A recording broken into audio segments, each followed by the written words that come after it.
Voici une deuxième situation de recherche d'intersection de trois plans dont les équations cartésiennes sont données. Je rappelle que rechercher une intersection, c'est résoudre un système formé par les équations de ces trois plans.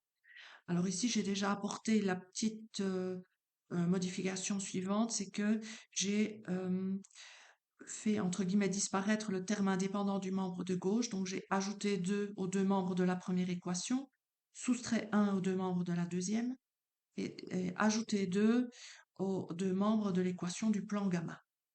Donc, voilà ce que ça me donne. Et je vais pouvoir maintenant écrire la matrice correspondante pour résoudre ce système. Donc, je reprends dans l'ordre les coefficients de x, y et z à gauche de la barre verticale qui schématise en fait le signe égal. Donc 1, moins 2, 3. Et 2 ici à droite. Ensuite, moins 1, 1, moins 2. Il faut bien veiller à les mettre dans le bon ordre, hein. D'abord x, ensuite les coefficients de y et puis les coefficients de z. Et donc, moins 1 dans la partie droite, puis moins 2, 2, moins 4 et 2.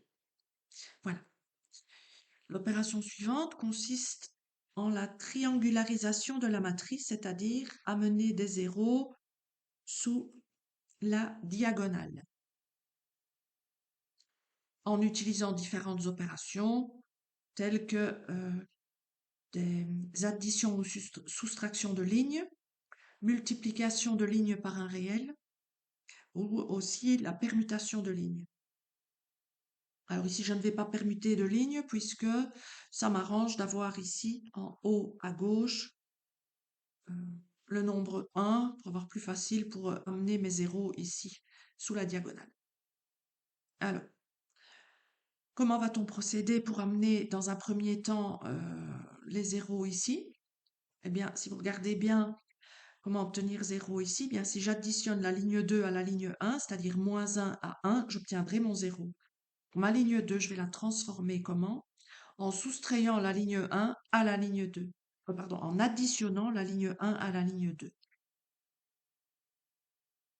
Donc, moins 1 plus 1, ça donne bien 0.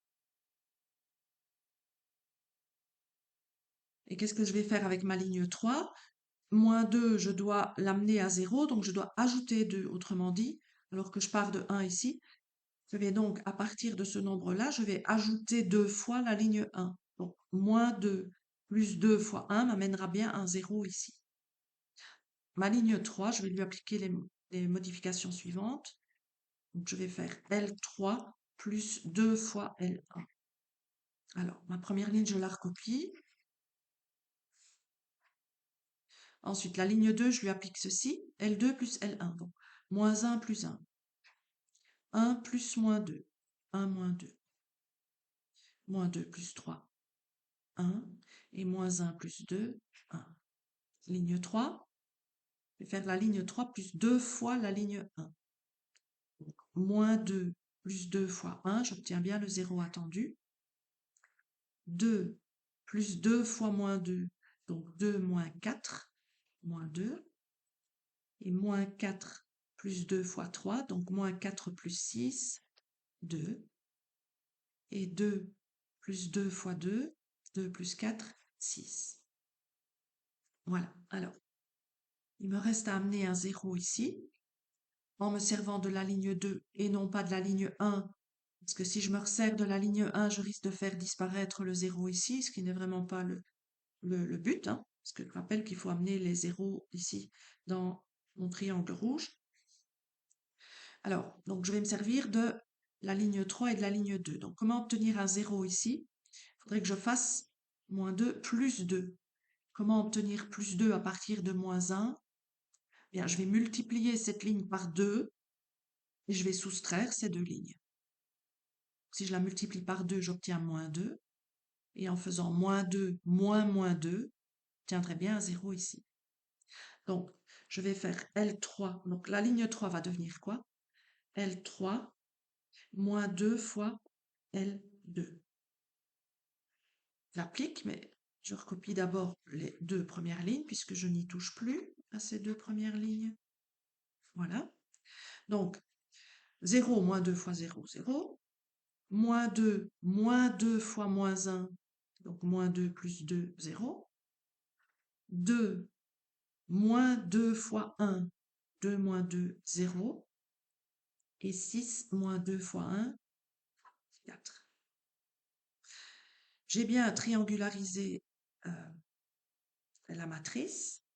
Je peux donc réécrire mon système. Alors, je ne vais même pas écrire les deux premières lignes. Pourquoi? Parce que si j'observe la dernière, j'ai donc 0x plus 0y plus 0z, donc 0 est égal à 4.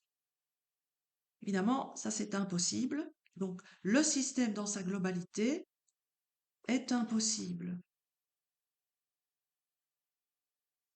J'ai donc 0 solution à mon système. Géométriquement, qu'est-ce que cela signifie? Eh bien, que les trois plans de départ n'ont pas de point d'intersection. Si les trois plans n'ont pas d'intersection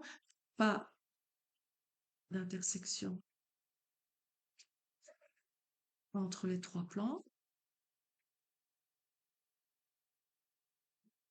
alors géométriquement, ça veut dire quoi? Ben, que les trois plans, s'ils n'ont pas d'intersection, ils sont donc parallèles distincts, tous les trois. Ou éventuellement, je peux avoir la situation suivante. Voilà un plan. Et puis, j'en ai un ici et l'autre là. Vous voyez, deux plans parallèles. Et ils coupent chacun un troisième plan, mais il n'y a pas d'intersection commune entre les trois plans. Voilà les deux interprétations géométriques du système ainsi, enfin de la solution du système.